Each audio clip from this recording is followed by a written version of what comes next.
Jones Dairy Farm is a seventh-generation family-owned and operated company located in Fort Atkinson, Wisconsin.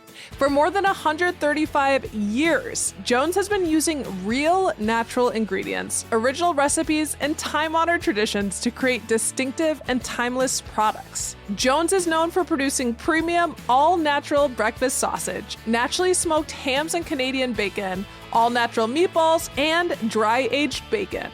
All certified gluten-free. The Alliance Française of Milwaukee is now enrolling for their winter session, which runs January 5th through March 23rd, 2025.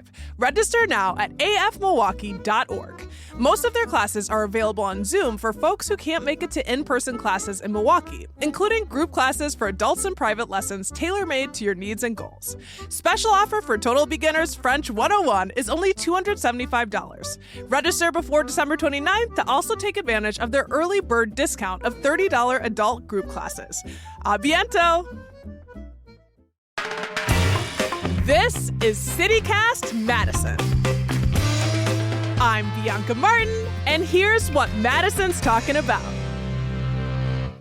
Today, it's the Friday News Roundup. We're gathered on this Arctic friggy air day for Madison News. Luckily, our colleague is back from Antarctica. Rob Thomas, we missed you. Hello, I'm back from the bottom of the world. Thank God. And we're also here with our executive producer, Haley Sperling. Hey, Haley. Hi, I've been here the whole time. Yes. Verified truth. Well, we're going to talk news and swag. But first, Rob, Antarctica. How was it? What was the coolest thing? It was incredible. I think, I told you guys, I think I'm going to make my whole personality just guy who went to Antarctica and try and drop. It has to be done. Yeah, it has to be drop You done. walked in trivia. with an orange jacket Yeah, I got on. my official orange parka. It was incredible. I saw hundreds of penguins and these incredible glaciers. I was on a National Geographic cruise and it was amazing. Yeah. Oh, it's such a dream. I know that's a dream thing for many folks to go there. And I understand that it was actually colder here in Madison than... I felt bad for you guys. It was 30s. It was, sunny, a little windy. And then I would look at the weather reports from here and 9 inches of snow and cold. And I felt guilty. Oh, yeah. Did we get more than a foot? We got a lot of snow. That's what, at least my railing on my back, it looked like we got a ton of snow. Yes. It was super cold. It's super cold now, which is a great segue to say that it's the perfect time to get a CityCast Madison beanie because it's the final day of our membership campaign. And our swag this year is a black cute beanie hat. You guys have seen it. It's legit. It's so cute. I saw Rob repping his CityCast Madison crew neck in Antarctica, and I was like, wow, he just needs the beanie. If I only had the beanie. Yeah. And y'all out there, you could have the beanie. And some of you have already signed up and the beanie is on its way to you. It is our swag for this final membership of the year. And we got a massive thank you to all of the members who signed up this week. A thank you to new members Michael G, Susan J, Joshua D, and Haley U. Haley U left us a comment, which is so lovely, about why she joined. She said, I love CityCast Madison. I listen every morning. Oh, and she is listening on her commute from the east side to Verona, and it's the coziest, happiest start to my day. Thanks, Bianca, Haley, Rob, and Jade for all that you do. Oh, That's so sweet. It's so nice. And I promise I am not Haley Yu. She spells her name differently than I do. So I got mad respect for that too. Thank you for listening. Haley had to clarify that was not her who wrote I'm it. not us. I'm not like Shadow, trying to fudge the numbers here. No, there are actually other people out here. Named Haley. Well, for the rest of you who aren't neighbors yet, if you've been thinking about joining, today is the day, okay? We're heading into 2026 asking listeners to go deeper on all things local. And becoming a neighbor is the easiest, most joyful way to do that and to support our work. Again, it's the last day. Which day is it, you guys? The last Last day. day. The last day. Come on, y'all. Really do come through. We know that last year we blew our goal out of the water, like right at the end. So we're hoping that's the situation here. And so, neighbors get connected to the city in real, tangible ways. Like, you will get so much out of being a neighbor. There's members only events, curated guides to what's happening around town, and more chances to invest your time, attention, and energy right here at home. Local is the word. Membership is $10 a month or $100 a year, and it directly supports the show you're listening to right now. And I don't know if you heard, but CityCast beanie, it's cold, your head needs to be warm. Take care of yourself and take care of us. Head to membership.citycast.fm to sign up or learn more. Don't go into the new year without a plan to plug into your local community, y'all. That's membership.citycast.fm. Okay, you ready for the Friday News Roundup, y'all? I'm so ready. Let's go. go. We're not in Antarctica, but we're coming to you from Madison, Wisconsin, digging into local. Digging into local, and I'm kicking us off this week with a story that frankly is feels really good. Like, I feel protected and safe, and let's just say my heart is warm. Earlier this week, the mayor of Madison, Satya Rhodes Conway, with backing from over half of the Common Council, introduced an item, a temporary moratorium on the consideration and or issuance of zoning certificates for any data centers and telecommunication centers in Madison. So a year-long moratorium on zoning certificates in order to address the specific uses and protect Madisonians' public health, safety, and welfare. If adopted, this would be the first of its kind in terms of this action in the state of Wisconsin.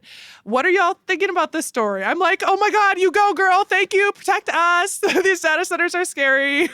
Well, I just think everything's moving so fast with these data centers, and Wisconsin in particular, we're seeing a lot of these projects because we're right by the Great Lakes and these things use a lot of water. We have a lot of relatively inexpensive land and, power. And it just feels like, especially these little communities, which I think are not built for, these kind of big projects coming in. Sometimes they're being proposed and the companies are using middlemen, so they're not even saying what company is actually going to be running this data center, whether it's Meta or Google or whatever. And so, yeah, I really appreciate somebody putting the brakes in and saying, hold on, we don't have anything in our zoning involving data centers. Let's just take a breath here. Yeah, I love that this is being addressed at the local level to start because, when you look at the state level, there's really nothing there to regulate these data centers because, this is not a conversation we were having 5-10 years ago. This is something that is coming up right now with the proliferation of AI, with all of our cloud storage. You think something's up in the, metaphorical cloud. It is in a data center in rural Illinois, it's physically somewhere. And so it's encouraging to me to see Madison kind of help pave the way and take these sort of innovative approaches to say, hey, we don't want to be sucked into this industry yet. We want to pump the brakes a little bit and be thoughtful. This isn't saying no data centers forever, anytime, but this is our mayor and our city council stepping up and saying, there are tools at our disposal that we can kind of help slow this, steam train, steam engine, truck, I don't know, from plowing into our community, because that's just what it feels like is happening across the country when we see these data centers pop up. Mm-hmm.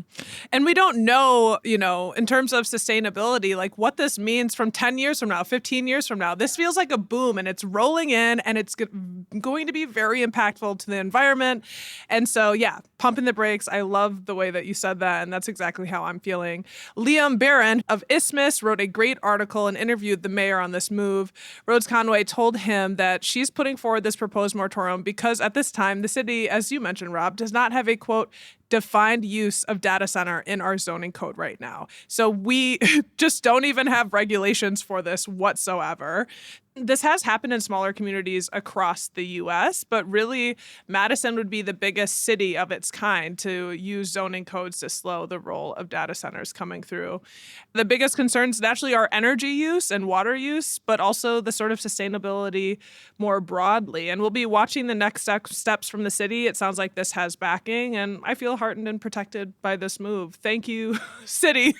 And I just feel really bad for the other Wisconsinites who have a data center that's been been approved that's moving forward. I went to Port Washington for my own personal stuff and saw all of these plots of land that were like abandoned. Like basically these big companies are coming in and like, here, we'll give you $1 million for this, knowing how much they're going to extract later. And they were actually like SUVs and trucks idling, just like watching people who are driving around the data center because they have like millions of dollars worth of equipment to build the data center. And people are so upset by this choice. It's a disturbing trend. And I'm glad that it's slowing down, at least for us Madisonians. Well, I think one thing that we've seen across the country, too, is that people are really ready to fight back against these things. And Madison is no stranger to a protest. We know that. We love that. But we see people, even like comedian Charlie Barron's, like taking on this issue and trying to make it approachable for people and trying to help them understand. And I think that's honestly like good on him. Like maybe these are some late additions to our naughty nice list, like add Charlie Barron's and Sati Rhodes Conway to the nice list of 2025, because this is important groundwork, one, in terms of educating people on the issue and setting up these preventative measures. Like you said, Bianca, it makes me feel a little bit better, a little bit safer, gives me a little bit hope that we can go into this with a good conversation and not fear-based. 100%. All right, that's our first story. And before we dive into any more news, we're going to take a quick break.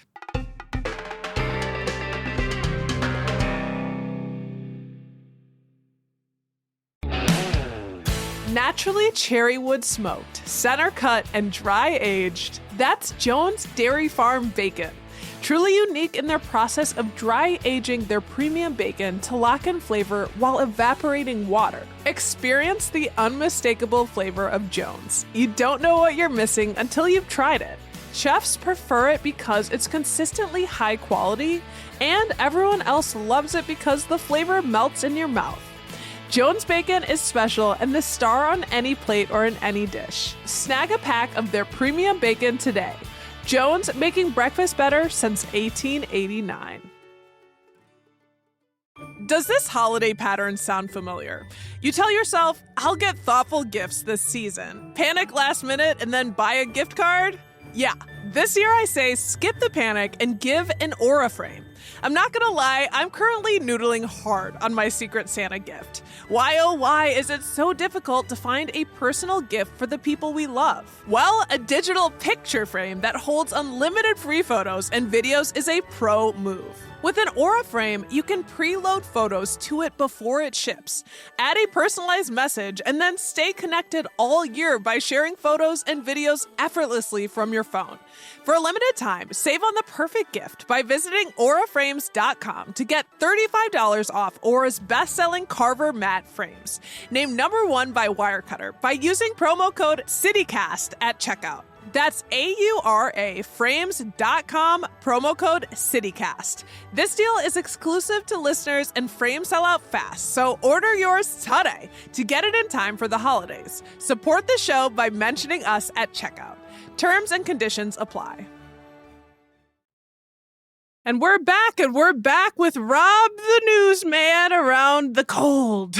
Yeah. Guys, did I mention I was in Antarctica last week? Did I bring that up? I can't. Tell us more. I can't remember. No, let's talk about the weather here in Wisconsin, which is the thing that everybody's talking about, right? The snow, the ice, the cold. Like we've been hit hard earlier this winter. Like maybe this is anecdotal, but I'm used to like kind of having a brown Christmas in Wisconsin and then it hitting in January. But, we, as everybody knows, we probably had over a foot of snow. We got 9.3 inches on November 29th, which was the most of any snowfall on that day on record. We got another couple inches, I think it was a couple days ago, and there's plenty more to come. And also with, bone chilling cold. I don't think there's snow really in the forecast this weekend, but like single digits Saturday and Sunday. So like we're in it. Like this is it. How are you guys handling it? We are so in it. Honestly, I love the winter wonderland vibes that are happening. I moved into a new apartment this year and I moved back in March. And I remember specifically thinking like, I am going to love watching the snowfall from this apartment unit. And I did. I have. I'm loving it. I'm living my best cozy life inside. And then when I walk outside, it's so fun when the snow's just kind of like trickling down and I'm like, wow, I live in such a beautiful city. And then I like slip on the ice and I'm like, okay, back to reality. Yeah, while you were in Antarctica, Rob, there was that massive snow that hit, and I definitely like went out, put my boots on, got a big heavy jacket, and I know other people. There was a couple we passed who were on mountain bikes with thick tires, and I was like, hardcore, and they were like, you're hardcore too, and like the snow is wind whipping around. But in terms of memory, I remember growing up having white Christmases. I think that the shift has happened in the past decade where there's been brown Christmases, and I'm like, this isn't where I grew up. So I know I saw lots of sledding hills, people really making the most of the snow. And now the cold is a little less fun. I have very scary icicles at home, like multiple feet long icicles. So be careful too. Yeah, we're trying to find a night when it's good to go get a Christmas tree when it's not either snowing or freezing. So we're trying to find some window in there. Yeah, good luck. It may have come and gone. That's right. As everybody probably knows, alternate side parking is in effect. You might remember that the city of Madison earlier in the fall was like, we're going to actually kind of loosen this and wait until the first snowfall. Well, guess what? We're here. So be careful. And another tip from the city is that they offer free sand at locations all around town. I'll put a link in the newsletter to that. But just so, keep yourself safe, keep your tires moving. Just make sure to bring your own pail and shovel because they don't provide those. BYOB, bring your own bucket. There you go. Take the snow off from behind your tires just in case, because you don't want to be out here sliding. No. Facts. No. Yeah. Yeah.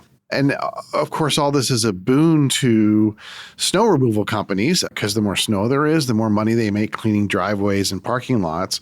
But with that work has come a lot of stress. They're just, like the rest of us, they're not used to this much snow and cold this early. Channel 15 News reported that snowplower drivers are really feeling it already, having to work. With that big snowstorm, they were working like 12 to 18-hour days, a lot of overtime to keep surfaces clean. And it puts also a lot of strain on the equipment. So it's breaking down earlier in the season than it usually does because they're not used to this cold and snow this early. So if you want to salute those snowplow drivers, Madison Streets Division snowplow drivers who are out there keeping the streets clean for the rest of us, there's a really fun way to do that. The city's street division has just released a new pack of trading cards featuring the equipment in its fleet. You might remember that last winter, people voted on the names for 6 new additions to the fleet. And now those vehicles have their own set of cards that add to previous cards that they released. Like Pokemon cards? Well, I'm dying. So this this is my idea. We need to level this up and make these like Magic the Gathering cards with like hit points and abilities and like special powers. And then you could have your deck and you could play against, maybe we play against the snowplows in Green Bay or Appleton or Milwaukee. We have such Our fleet is better than That's your right. fleet. We have such a tabletop gaming community here in Madison. I think we'd rock that. I love that so much. I think you could even, expand it beyond the states too, right? Because Minneapolis did a big like snowplow naming. I think they got like a Blizzo out there, right? Could she be taken down by Anne Hathaway? I don't know. I want to see that matchup. Yeah. So the cards are available at the Streets Division or any Madison Public Library location while supplies last and are free. So you can run out there and get, like you said, the Anne Hathaway. There's a new Snow Diggity. I love that. That's Snow a good one. Diggity, Yep. Snow Doubt. Yeah. And referencing our data center, community organizing conversation, there's a Plower to the People card. I kind of want that Anne Hathaway card in mint condition. I think that's really going to increase in value. And 2026 is going to be her year. She's got all of these movies coming out. I don't know. Devil Wears Prada 2. I'm waiting. if I could autograph that card, I'd be in it. Yeah. If you're on Instagram, the Street Division put out a really fun video where somebody was unboxing the cards and like looking at them all and stuff. So I don't know. Do you guys have a favorite? Who's your girl when it comes to the new snowplow cards? I mean, I love Snow Diggity. Yeah. But I do Plower. Those are two good ones that you highlighted. Plower to the People. Yeah. Wasn't there a Dolly Plowton? I like her. I think that's previous generation. Anyway, it's going to be a long winter. We're going to get through it however we can, whether we name our snowplows or whatever, I guess. Well, we're going to keep on moving with more stories. And this next story coming up is on the vein of Plower to the People. Right. We'll get to that in a moment. But first, let's take a quick break.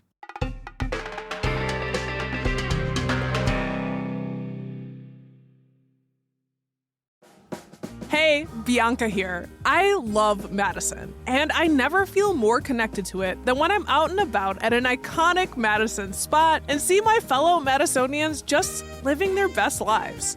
Whether it's while I'm strolling down State Street, dancing on the Monona Terrace rooftop, sitting lakeside and peering out over our gorgeous skyline and parks, I really cherish seeing other Madisonians right there with me, laughing and enjoying our beautiful city together. That feeling of deep connection with the city is why we created the CityCast Madison Neighbors program. Yes, CityCast Madison Neighbors is a way to support this podcast and keep it going, but it's also a way of getting more out of the city you love. When you're a CityCast Madison neighbor, you get an early look at events coming up around town. You get to shout out local nonprofits or businesses you love on the pod, and you get to join us for members-only experiences around the city, like touring the state capitol or grabbing happy hour. It's a deeper way of living in Madison and a way of making local your top priority. Join CityCast Madison neighbors by going to membership.citycast.fm. That's membership.citycast.fm. And join now so you can get a CityCast Madison beanie. Warm that beautiful head of yours with our swag. And we're back.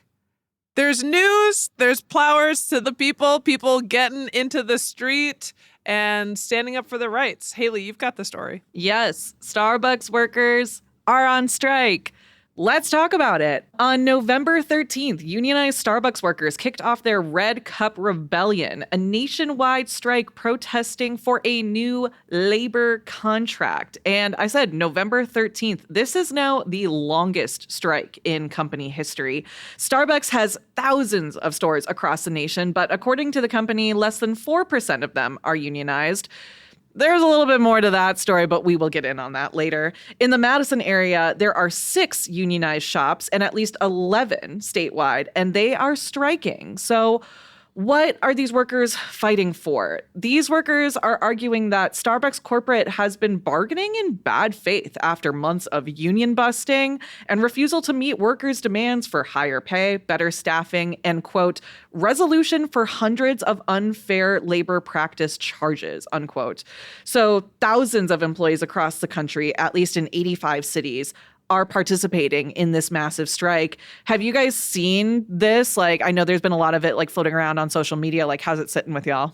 Yeah, I've definitely seen it. I mean, I basically have stopped going to Starbucks altogether some time ago, but every now and then I do go in and I'm like, oh, good, we can tip you. Yeah. You know what I mean? Like, that is still something that has, something that was won over time. But yeah, I do understand there's a long way to go for folks feeling really supported as Starbucks workers. Yeah, I mean, this has been going on for years, Yeah. this back and forth. This strike did not happen overnight. And as you said, there was a lot of bad faith negotiating and labor violations and management sort of being pulled kicking and screaming to the bargaining table. So this has been a long time coming. Yeah, absolutely. And I will preface this too before we get too deep in this conversation. I'm not here to shame anyone for going to Starbucks. Like, if that's your jam, like, go off. It's not my scene. There are plenty of other local shops to go to, but like, I'm not here to shame you, just here to give some facts. So let's get into the facts of the matter.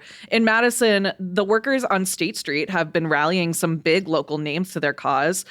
Workers' rights advocate and state representative and current Democratic candidate for governor, Francesca Hong, joined the picket line earlier this week and announced that she won't be buying any Starbucks until workers have their contract.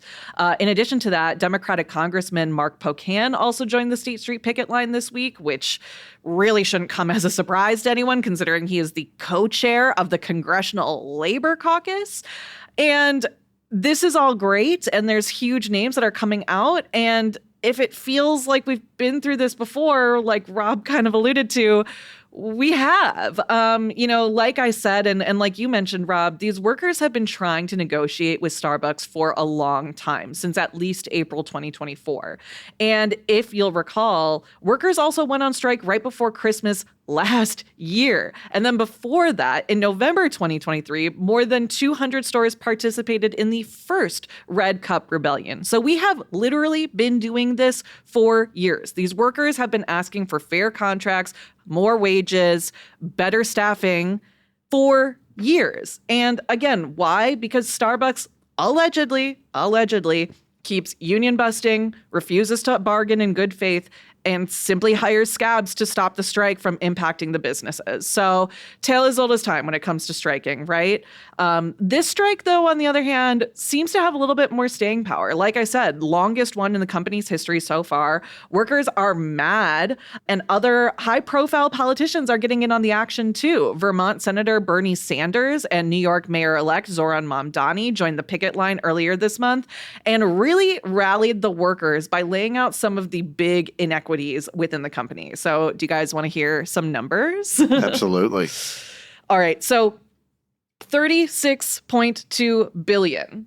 That's the amount of money that Starbucks made in revenue in 2024. 95.8 million is the size of the total compensation package for Starbucks CEO Brian Niccol. A lot of that is tied up in stocks. Nonetheless, still a lot of money. And that $95.8 million is 6,666 times more than the average Starbucks barista's salary. So I'm not even going to comment on that 666 number. But there's a lot to take in there.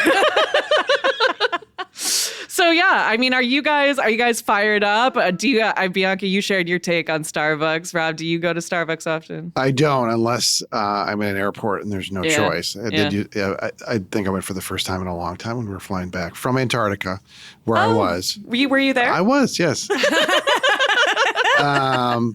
Yeah, I mean, we're lucky in Madison because we have so many good local shops, so it's very easy to not cross that picket line. So true. Yeah. It's just hard for us normies to even comprehend or fathom making $100 million a year. Or so, I mean, yeah, fight for your right to party and be paid for your labor. Heck yeah. Plower to the people, am I right? Power to the people. Power to the people. Strike or not, we know there are so many more local shops where you can go and find good coffee. I'm drinking some right now. And you know what? Now's the time for us to shine some light on other local goodness. Yup, it's time for neighborhood shout outs. Rob, what is our first neighborhood shout out this week? Well, Christine K wanted to shout out UW-Madison Scratch Clubs. Do you guys know what Scratch is? I have no idea. It's like this very basic coding language that kids are taught. My girls took Scratch classes and like a Scratch club after school. 6767. Yeah. No. Yeah, it's binary, but it's 67. Yeah. 10. So Christine K said it's Computer Science Education Week, and UW students have been teaching coding to elementary students as part of a community-based learning course since 2009, which is, like I said, this may be one of the classes my kids took. It's a great idea. This is the future right here. Absolutely. I love it. Well, we have another shout out here from Shelly T. She says, Float Madison is amazing. I love being able to disconnect from all thoughts and enjoy a relaxing soak. I have personally not floated, but I have a friend who got very big into floating for a while. And the amount of praises that he has also sung out for Float Madison is wild. Like, this place is the real deal. I feel like, have you ever floated, Bianca? I feel like you would love it. Oh, duh. Yeah, okay. Water. Yeah, I've been to Float Madison several times. I was like a member for a minute there. I do think it's worth it. It is like as close to an anechoic chamber as you can get, like getting away from your phone and just being in the moment, and noises and notifications, everything goes away. It is peaceful. Have you done it, Rob? Have you done a float? Did you in taking Antarctica? A bath. Yeah. Did you float in Antarctica? I mean, it was on a boat, I guess. We really are happy you're back. Okay. And we've got one more new neighbor. Steve wrote in and he shouted out his own book, which you can do that, by the way. His book is titled A Past That Lies Before Me, a university professor's memoir/expose of being arrested, entangled in the criminal justice system, loss, jail, and unexpected blessings. So, Steve, thank you for writing in. And we love a university professor and a writer. I mean, hey, we actually have a writer on this team. Actually, we all write, but we've got a book writer on this team, Rob. I love Steve using the neighborhood shout out to to plug his own book. I think that's fantastic. So I'm working on my own book, so maybe I need to become a neighbor so I can shout it out. I won't say too much about it, but the thing people should know is it has a pivotal scene at Lambeau Field, which I've been working on. So it's been a lot of fun. Morsel, just drop a little. Yeah. Little tease. Yeah. Can you say the genre? It is a thriller. It is a sort of comic thriller. Yeah, it's been so fun to write. And actually, I did go to Lambeau a couple of years ago for research, and I was like walking around writing little notes and stuff. And for research purposes. There you go. Exactly. Not suspicious at all. Yeah. We love this team. You guys are so cool. I love that. Yes, we love this team. We love our neighbors. Go Pack, go. Am I right? Go Pack, go. And, just like the Packers beat the Bears over the weekend, we want to respectfully crush the other CityCast cities in this membership drive, y'all. Yes, we do. Yes, we do. Today is the last day. If we have not said this enough, it is the last day of our year-end membership campaign. And again, I just want to take a second to say that we're really so thankful to all the folks who have stepped up to become CityCast Madison neighbors. This time around, it really means so much to us. And again, to the hundreds of folks who are already neighbors. We see you seeing us. We see you at our neighbor events. We see you reading your neighbors only newsletters. Shout out to y'all, because our neighbors program, it's the best way to support our show and our team of local journalists right here in Madison. Plus, it comes with perks. We've outlined them already, ad-free listening, members-only events, special neighbors events newsletter, and special to this drive, that CityCast beanie. Yeah, I wrote it in the newsletter. It's so fun to see CityCast Madison swag out in the wild, because if you see that beanie or a tote bag, that person supports us and has our back. A neighbor, Lisa C., sent in a photo.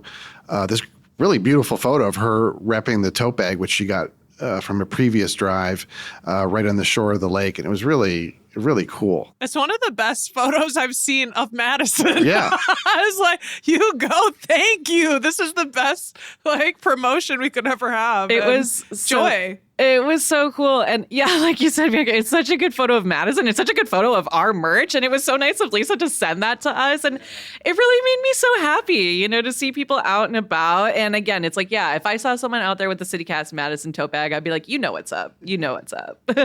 They are in the know. All right, y'all. You've heard the ask. Will you be our neighbor? Join today. Head to membership.citycast.fm, get your beanie, get those perks, support our team, and know that you're contributing to something that makes a difference in Madison. Again, that's membership.citycast.fm. And want to leave you with some joy, y'all. I'm actually going to hand this to Haley. She brought me news about something really fun that I geeked out about. What was it, Haley? Yeah, so that here we love Gilmore Girls on this show. I just started my Gilmore Girls journey. Bianca's very excited. And Bianca has mentioned Gilmore Girls once or twice on this show. And that caught the ear of one of our listeners, Lauren, who called in and had some thoughts to share. Hey, CityCast team. This is Lauren from Eastmoreland. I just finished listening to the Friday News Roundup for December 5th, where Bianca mentioned she bartended at Gamma Ray Bar. And I just wanted to say that if Madison was Gilmore Girls, Bianca would be Kirk, because she has had every single job in this town. Have a good weekend. Oh my God, Lauren, if you knew how happy it made me to hear that and see that, I just laughed so hard. Like, when we talked about Gilmore Girls not on the podcast, I'm pretty sure I'm like, yeah, honestly, I relate to Kirk. And he's kind of a weirdo, to be honest. I don't know if you're like, Bianca, what are you talking about? But something about his energy, we are spiritually connected. And there is a Gilmore Girls Stars Hollow Day in Middleton that I went to this year. And for the dress up, I'm like, I would like to dress up as Kirk. So thank you for seeing me on a deep level, in a way nobody probably ever has. Lauren, thank you for listening so closely. And I have had many jobs. I feel like a CityCast Stars Hollow would do really well. That's a community that would really go all in on a CityCast. Yeah, Miss Patty, doing the report, Miss Patty and Babette, on the local gossip, and doesn't she keeps pictures of Lorelai in her wallet, to try and find men for her? We got a little dating thing. I haven't gotten that far in the show No yet. spoilers. There's so much. You talked about doing like a Gomar Girls podcast, like, and you said like all the lore, and I was like, yeah, like lore a lie. Yeah. There's too much. There's too much. We're partying, right? Yeah, we are. Speaking of Gamma Ray Bar, we're partying on this podcast, and we're partying in real life at Gamma Ray Bar on December 16th. Hopefully, you've heard us say this before on the podcast or have read an email about this in the newsletter. We're celebrating the holidays. We're celebrating 3 years of CityCast Madison, 3 Best of Madison award-winning years. And we want to see you there, whether you're a member or not. These doors are open to everyone. Again, December 16th from 6 to 9 p.m. at Gamma Ray Bar. It's going to be a good time. If you are a member, if you are a neighbor, come find one of us, because if you get there before 7 p.m., we got a free drink with your name on it because we appreciate y'all. So I'm excited to party with everyone. I'm excited to close out this year on hopefully a really high note. We are gonna get Jade to do karaoke, whether she wants it or not. She's shaking her head no, but it's gonna be a good time. Yeah, it's this coming Tuesday. It's insane. Yeah, we can't believe it's coming up. And Gamma Ray did their first conversation, or like they gave us an exclusive about the news that they were even going to be a bar. And the karaoke is really fun. And yes, I did bartend there for the first month, and then realized, why do I think I can have a second job that's hyper social? But it's a gorgeous place and with gorgeous people. And we're told maybe give you a tip for karaoke if you don't do karaoke very often and you're nervous. First of all, you do not have to do karaoke, except for Jade, when you come. But if you do, just pick a song that everyone likes to sing, like Hands Touching Hands, like things that people will join in with. Touching You, weird song pick, Sweet Caroline, whatever. Ba, ba, ba. Just pick something popular and you'll be fine. My advice is, from previous experience, don't pick American Pie because it's 9 minutes long. And if you lose the audience, you've lost them for a while. Yeah, what not to do. Yeah. I mean, unless you really want to get crazy, like slower songs are a little bit tougher and a little more awkward. Bring out your people. And also, as Haley mentioned, if you are a neighbor, you get a drink ticket. 6 to 7, y'all. So that's another reason to become a neighbor today.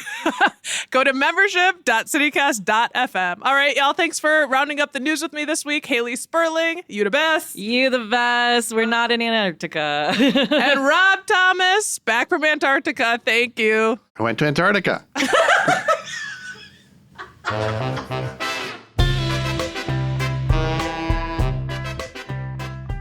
That's all for today here on CityCast Madison. I'm your host, Bianca Martin. We're produced by Jade Isiri Ramos with help this week from Elizabeth Kama. Haley Sperling is our executive producer. Our theme music is by Carl Christensen.